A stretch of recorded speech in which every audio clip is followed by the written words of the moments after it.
आज के इस वीडियो में आप सभी का स्वागत है। आज हम देखेंगे यूरोपीय सामंतवाद, यूरोप में सामंतवाद का उदय विकास और उसका पतन। अब यूरोपीय सामंतवाद में देखते हैं तो सामंतवाद मध्ययुगीन यूरोप में प्रचलित एक पदानुक्रमित सामाजिक व्यवस्था है। जो पदानुक्रमित सामाजिक व्यवस्था, जैसे कि ऊपर में राजा होता था, फिर पुजारी होते थे, फिर सामंत होते थे, तो इस प्रकार से जो एक क्रम जो है वो समाज में बना हुआ था। तो उसी पदानुक्रमित सामाजिक व्यवस्था सदियों से विकसित हुई, जिसने महाद्वीप के राजनीतिक, आर्थिक और सामाजिक परिदृश्य को आकार दिया। इसका उत्थान, विकास और अंततः गिरावट असंख्य कारकों से, भिन्न भिन्न कारकों से क्या रहा है, प्रभावित रहा है, जिसमें केंद्रीकृत अधिकरण का पतन, अस्थिर वातावरण में सुरक्षा की आवश्यकता और नई आर्थिक संरचनाओं का उद्भव शामिल है।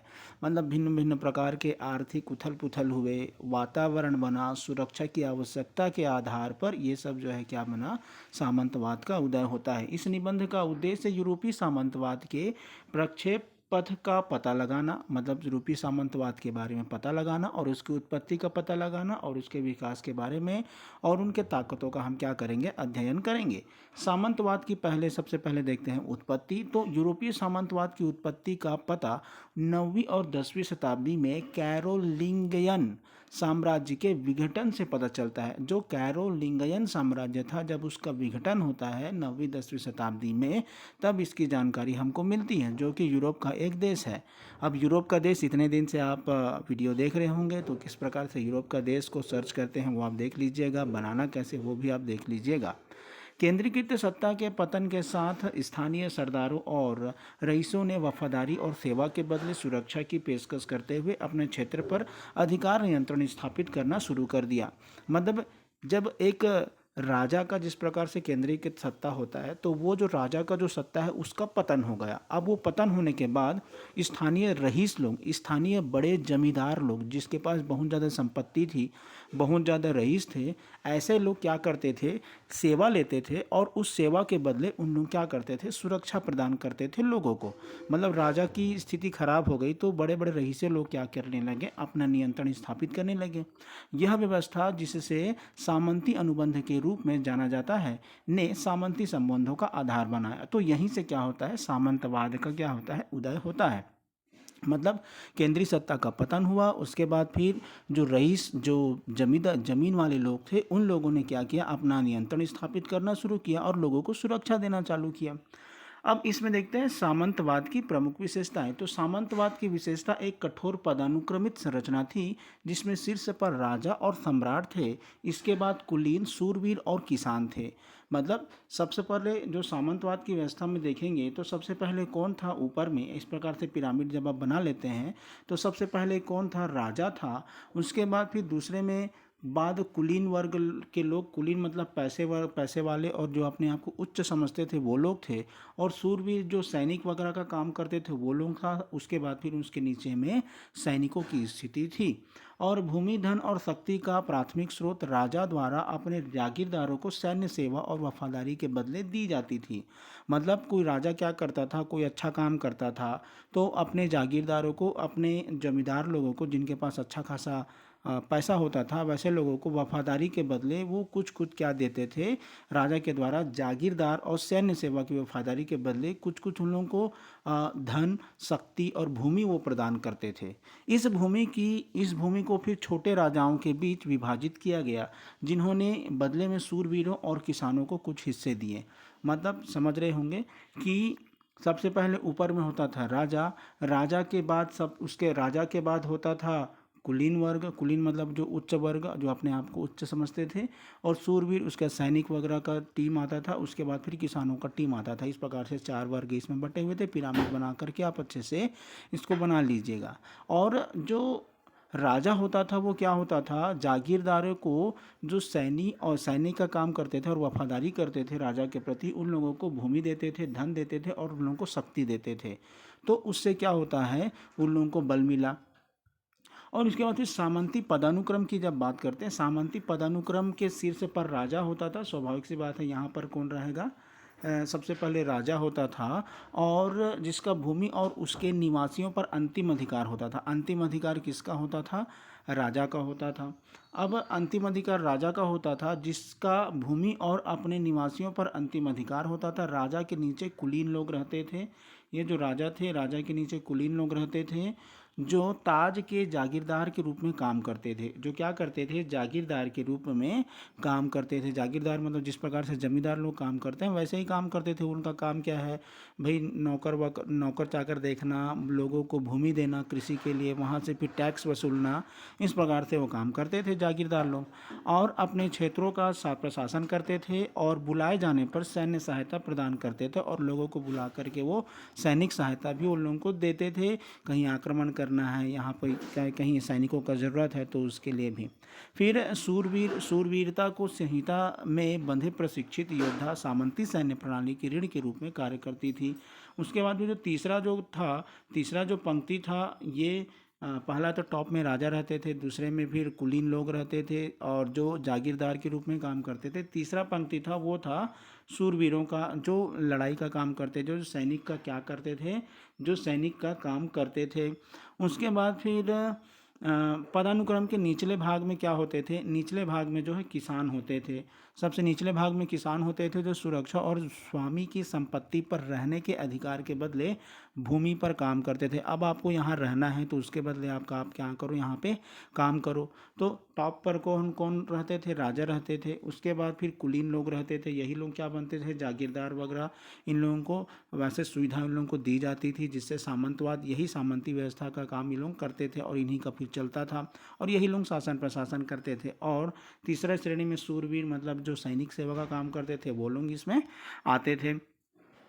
इसके बाद फिर आगे का जो पॉइंट है, आर्थिक व्यवस्था कैसी थी? सामंतवाद की विशेषता एक विकेंद्रीकृत आर्थिक व्यवस्था थी। विकेंद्रीकृत आर्थिक व्यवस्था मतलब जो केंद्रीकरण नहीं था, इसमें विकेंद्रीकरण, अलग डिस्ट्रीब्यूशन था, अलग अलग लोग बटे हुए थे, और यहाँ से क्या होता था? अर्थव्यवस्था चलती थी, जिसमें प्रत्येक जागीर काफ़ी हद तक आत्मनिर्भर होता था। हर जागीर, जैसे एक राज्य है तो इस राज्य में अलग अलग जो है जागीर होते थे। तो एक एक जागीर इस क्षेत्र का जैसे जागीर है, तो वहाँ जो खुद की भूमि पर वो खुद कुछ कुछ उत्पादन करते थे, लोग वहाँ उत्पादन करते थे। उत्पादन करने के बाद वहीं के प्रतिपूर्ति वहाँ करते थे। वहीं खुद का जैसे गन्ना का उत्पादन करते तो वहाँ से गुड़ मिल गया, और इस प्रकार से वस्त्र का उत्पादन करते थे तो खुद वहाँ से कपास का उत्पादन कर रहे हैं। तो इस प्रकार से आत्मनिर्भरता थी एक एक जागीरदारों में। और किसान जमीन पर काम करते थे। जो किसान लोग होते थे इसी जमीन पर क्या करते थे? काम करते थे। अपने और अपने स्वामियों के लिए भोजन और सामान पैदा करते थे। कौन? किसान लोग। जब सूरवीर बाहरी खतरों से सुरक्षा प्रदान करते थे, जो सूरवीर लोग होते थे क्या करते थे? ये जो राज्य होता था इसको प्रोटेक्ट करने का काम ये लोग करते थे। और व्यापार सीमित था, व्यापार ज़्यादा होता नहीं था, व्यापार सीमित था, और आर्थिक गतिविधियाँ स्थानीय बाजारों और मेलों पर ही केंद्रित थी। अब इसको समझने का प्रयास कीजिए। ये एक क्षेत्र है, और इस क्षेत्र में अलग अलग जागीर हैं। ये 4 जागीर मैंने बना दिया। तो सब क्या करते थे? अपने अपने क्षेत्र में उत्पादन वगैरह करते थे। वहीं सब एक दूसरे का सामान के आधार पर काम करते थे। और जो पूरा राजा है, जो पूरा राज का जो देखता था सेंट्रल लेवल पे, वो क्या करता था? वो एक शूरवीरों को बहाली करता था, और बाहरी खतरों से सुरक्षा प्रदान करता था। व्यापार ज़्यादा होता नहीं था, वहीं से उत्पादन होता था, वहीं से ज़रूरत की चीज़ें मिल जाती थी। तो इस प्रकार से जागीरदार जो है क्या थे? बने हुए थे। जागीरदार मजबूत बने हुए थे। अब उसके बाद फिर इसका पतन कैसे होता है? तो सामंतवाद का जो पतन है, सामंतवाद का पतन मध्य युग के अंत में शुरू हुआ। मध्य युग के अंत में शुरू हुआ, और यह कई कारकों से प्रभावित था। एक महत्वपूर्ण कारक केंद्रीकृत राज्यों का विकास और शाही सत्ता का सुदृढ़ीकरण था। उसके बाद फिर धीरे से क्या होता है? ये सामंती जो व्यवस्था था इसमें कमजोरीपन आने लगा, इसमें कमज़ोर होते गया, और जो जो टॉप का जो राजा होता था वो मजबूत हुआ, और शाही सत्ता मजबूत हुआ। राजाओं ने अपने क्षेत्रों पर नियंत्रण स्थापना शुरू कर दिया। मतलब राजा जो होते थे वो अपने क्षेत्रों पर नियंत्रण स्थापना शुरू कर दिए, जिससे कुलीन वर्ग की शक्ति, जिससे जो राजा के नीचे जो रईस लोग होते थे, जो अच्छे पैसे वाले उच्च वर्ग अपने आप को समझते थे, ऐसे लोगों की शक्ति क्या हो गई? कमज़ोर हो गई। और सामंती व्यवस्था धीरे धीरे क्या हो गया? कमज़ोर हो गया। और इस प्रकार से फिर से राजशाही व्यवस्था क्या हो गया? आ गया। तो एक आता है ब्लैक डेथ की घटना आती है। ब्लैक डेथ की घटना, काली मौत, इसको ब्लैक डेथ ही लिखिएगा। ब्लैक डेथ एक विनाशकारी महामारी जो 14वीं शताब्दी में यूरोप में फैल गई थी। क्या हुआ, यूरोप में 14वीं शताब्दी में एक विनाशकारी महामारी फैली थी जिसको कहा जाता है ब्लैक डेथ के नाम से जाना जाता है, ने सामंतवाद के पतन में योगदान दिया। जीवन की व्यापक क्षति के कारण श्रमिकों की कमी हो गई, मतलब लोग मरने लगे जिसके कारण से श्रमिकों की कमी हो गई। किसान सशक्त हो गए और पारंपरिक सामंती व्यवस्था कमजोर हो गई। जो जीवन की व्यापक क्षति के कारण श्रमिकों की कमी हो गई, मतलब जो काम करने वाले लोग हैं उनकी कमी हो गई। और उससे क्या हुआ, जो किसान लोग हुआ करते थे वो किसान लोग क्या हो गए, थोड़े से पारंपरिक रूप से जो पारंपरिक सामंती व्यवस्था जो चली आ रही थी वो थोड़ी कमज़ोर हो गई। जो सामंत लोग थे वो कमज़ोर हो गए और किसान थोड़े बहुत सशक्त हुए, क्योंकि अब किसान लोग डायरेक्ट थोड़ा बहुत फ़ायदा ले रहे थे। कई किसानों ने अपने मालिकों के अधिकार को चुनौती देते हुए उच्च मजदूरी और बेहतर कामकाजी परिस्थितियों की मांग की। अब किसकी स्थिति अच्छी हो गई, किसानों की स्थिति अच्छी हो गई। और चूंकि मजदूर मतलब जो दास लोग थे जो किसके अंडर में रहते थे, रईसों के अंडर में रहते थे, वो नहीं रहे, तो किसानों का थोड़ा दम लगा। और वो किसान लोग फिर क्या करने लगे, डिमांड करने लगे, उच्च मजदूरी की काम की बात करने लगे और बेहतर कामकाज परिस्थिति की बात वो करने लगे। उसके बाद फिर व्यापारिकता का उदय हुआ। अब आपको पता है एक जागीर है, उस जागीर में सब चीज़ मिल रहा है तो लोग व्यापार नहीं करते थे। अब व्यापारिकता का उदय होता है। व्यापारिकता के उदय और व्यापार की वृद्धि ने भी सामंतवाद के पतन में क्या निभाई, भूमिका निभाई। जैसे जैसे व्यापार नेटवर्क का विस्तार होता गया, व्यापार एक स्थान से दूसरे स्थान पर क्या होने लगा, व्यापार होने लगा।